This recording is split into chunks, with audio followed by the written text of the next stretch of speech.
Malagim na balita po mula sa Bugalyon, Pangasinan.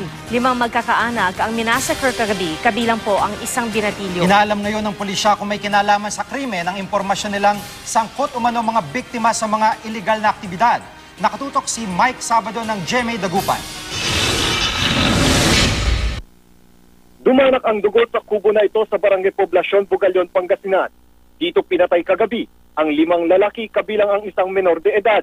Kabilang sa mga biktima ang magkakapatid na sina Romel, Ronald at Ernesto Ramoran. Pinaslang din ang 17 taong gulang na anak ni Romel na si Jomer Ramoran at ang pinsan ng magkakapatid na si Albert Martinez. Yung tatlo po sa loob is parang laban siguro dahil sila yung pinagbabaril. Samantalang yung dalawa sa labas na medyo nakatali na is parang tinaga na lang.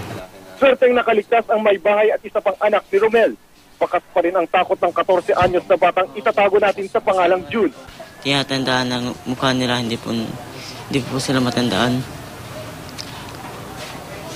Kaya dumaan na lang po ako sa silong.